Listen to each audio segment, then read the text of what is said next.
I had to censor so much of this story. Like, you don't even know the half of it. Like 10% of this whole story. Like, oh my god, so much! Anyhow, let's roll for initiative and let's just get into it.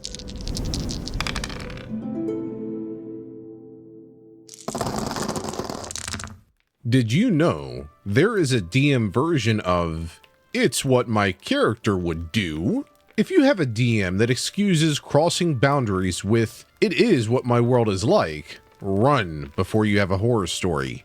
I, sadly, did not know of that red flag and stayed too long. The only cast of characters you need to worry about is myself and the DM. But the table is 4 women and 1 man, and the man was the DM and host. We're all 30 to 45, and he is the eldest of us all. 18 months ago, we started a campaign in a homebrew world. We started with a session 0, made a list of our boundaries and how sensitive they are.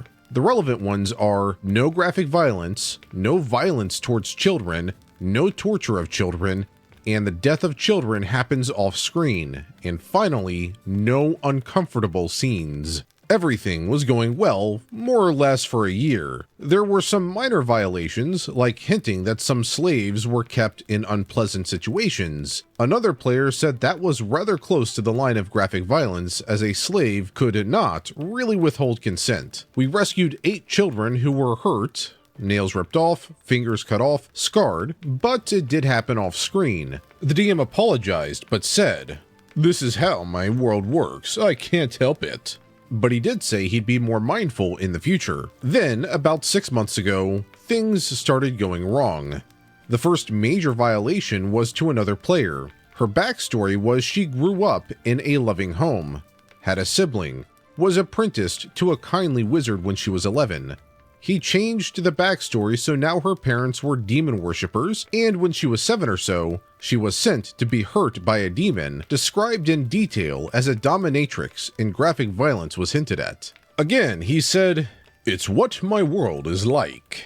He felt her story did not fit. He then said, "Okay, well, we will retcon that. You know what happened, but I did not describe it. Happy?" That player said that was better, but I was still uncomfortable. Again, after session, I reminded him of the boundaries, and I got, "Oh right, sorry." A couple of sessions later, he crossed another line, and this was not okay. This time, a child of 10 and their mother were being held by a bunch of slavers/bandits. We failed the stealth check with an 18, and the child started screaming for us to save him, only for the man holding him with a hand crossbow to the head to pull the trigger. The DM described the child's mouth open in the start of a scream, with their eyes bulging out before the bolt shot through, splattering us at 40 feet away with gore. The other bandit then threatened the crying mother with harm, while threatening her with unpleasant acts to the dead. At the table, I said, "What the heck? This is not okay." "Well, this is what my world is like. You have got to get used to it," he shrugged. At the break, I spoke to the others and they were uncomfortable with this as well, but didn't want to speak up because we are all friends. I said I was going to speak to him, but they said they didn't want to get involved, so I told him that he crossed the boundaries we all agreed on. And his response was no, he has had no uncomfortable scenes, coincidentally the 2 he was adamant about being on the list. I did not say it was a concern from all of us, just myself, as I did not want to put words in the mouths of others. I showed him the list on the file share that we all agreed on. He said, "I am so sorry. How are you going to handle challenges in the future?" I should have left at that moment. Oh, I really wish I did, but I wanted to play with my friends. Things got better for a couple of months, but at our last session, I walked out as he said it again. That is how his world is, and he can't control it if things are challenging. This time, some kids we helped were kidnapped, and we had to complete certain tasks to rescue them. That part was okay. While we took these tasks, they were in the custody of that person from the other player's backstory, and they delighted in describing how they were being mistreated and abused. I said, "No, this is crossing our boundaries," and just plain, "No, stop this," several times, but he kept saying, "Trust me, this is how the world really is. It will be good." I even stepped away from the table, but I could hear him say, "Oh, she's going to be a challenge again. But this is how the world is. What else does she expect?" Before continuing to describe a difficult scene involving a 10-year-old boy. I had carpooled with one of the other players, so I was more or less stuck. I ordered a cab, but it was going to be more than half an hour before it arrived, and outside it was very cold, like -40°C. It was the longest wait. He finally said, "Since she is so uncomfortable, we will change things so that none of the bad stuff happened, and now the kids are being kept in a safe place. Happy now?"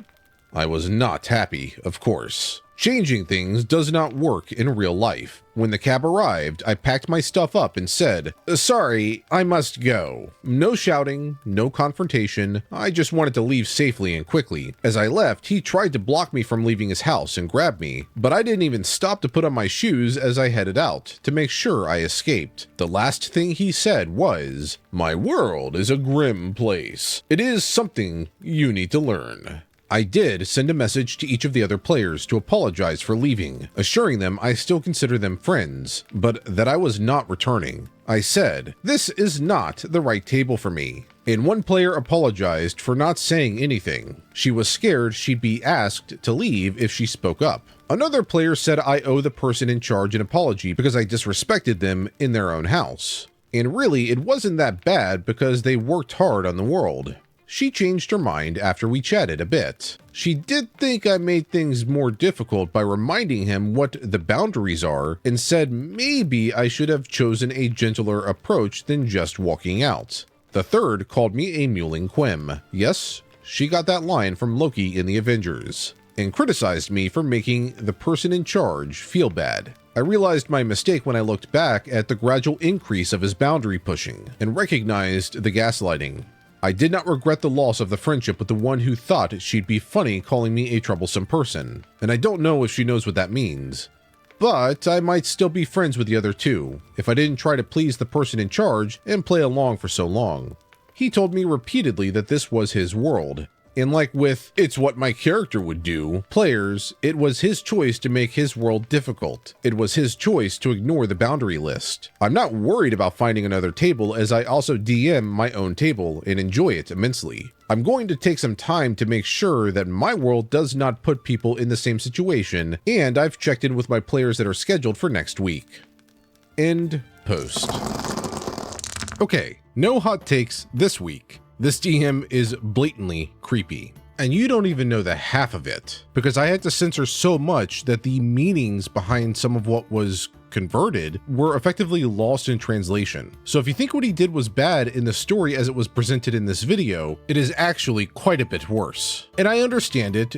There is always a certain bias towards the OP of these stories, but a lot of what's in here is very cut and dry. It either happened or it didn't. So if the OP says it happened, I'm leaning towards it having actually happened. And yeah, this one's pretty cut and dry. A, if your players ask you to not do something, don't do it.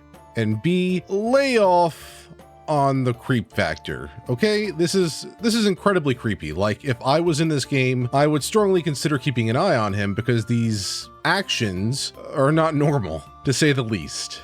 If you're a DM, your number one goal is to create a fun environment and fun story for your players. The goal is not to create the most epic story or to satisfy some desire to write a very particular story for yourself. That certainly can be an adjacent goal if it aligns with what the players are wanting, but first and foremost, you're making a game that is for them and should be catered to them as such. For instance, if you were to run a game for a bunch of toddlers, you probably wouldn't run D&D or Pathfinder or anything like that. You'd probably run something really cute like Wanderhome, which doesn't have any combat. It's combat through dialogue, and it's really cute while doing it. So if you have a story that you really want to tell and you can't figure out how to work it into your game, perhaps write a book instead of trying to force it onto your players. Alright, that's it for today's video. If you liked it and you want to help support the channel, please do hit that like and subscribe button. It's really going to help out a ton as it will push the video to new audiences simply for having more people like and follow, as simple as it is.